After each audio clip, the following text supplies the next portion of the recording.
Hey there, it's been a while since I've done kind of like a raw video post, probably years actually, so I'm a bit awkward and rusty, just bear with me, but I feel really compelled to share in a bit more of a non-professional sort of way about all the research and whatnot that I've been doing with hormones.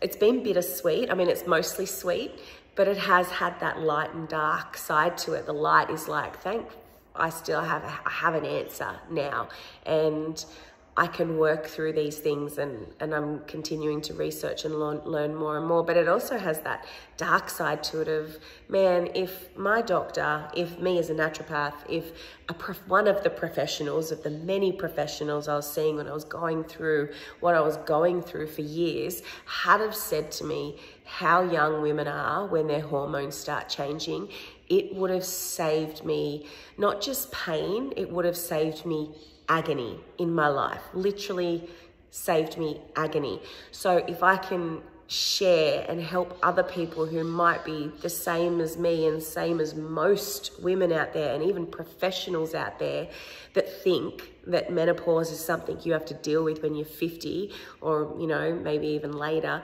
it's so not true. I was quite unfortunate in terms of my timing. My hormones changed just as, you know, I was going into adrenal fatigue from everything I was doing with the sanctuary. A bunch of trauma stuff was coming on from my past. I kind of had a bit of a trifecta going on, and hormones, you know, aren't the be all and end all. And I certainly would have still had to go through stuff like I did to sort of heal things and work through my own health challenges and my wonky mindset around overachieving. So I'm not negating that any of those things weren't important and an element, but I just happened to be a little bit on the unlucky side that all that was going on at the same time as perimenopause starting. And so the thing that most people don't understand is it starts as young as 35, phase one of perimenopause. Your progesterone levels drop, so sleep becomes a challenge. Anxiety, you just feel this anxious feeling inside. Your periods can start to go a bit funky, and then of course your PMS symptoms start to skyrocket, and agitation issues with your mood, and progesterone and GABA are closely linked, and then serotonin and estrogen. There's so many connections that then, because your sex hormones are starting to change and evolve through your life, that it then impacts your mood and your ability just to kind of function, because your memory, your cognition, all those things are pretty heavily hit when you start to go through perimenopause. So like I said, I'm not trying to say I was, you know, wrong and none of those mental health things were real. They were real. And I certainly would have still had challenges had I have known that I was going through perimenopause, but at least I would have been able to have treated that simultaneous to doing all the other work on myself. So 7 years of suffering, mental health hospitals, you know, wrongly given medications that I didn't need.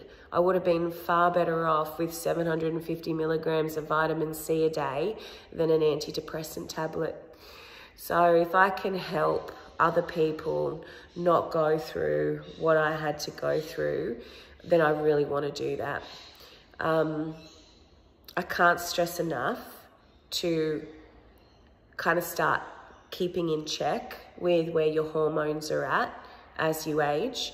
And something to bear in mind for you overachievers out there, like I was, if you're the kind of woman who through your 20s and early 30s, you were a bit of a gunner. So you just were all about achieving, maybe raising a family, maybe not, educating yourself, working on a career, trying to be superwoman basically, because that's the elixir we've all been sold, that we can have everything. Well, you can't. There's a sacrifice that has to be made somewhere along the line, and quite often it's our health.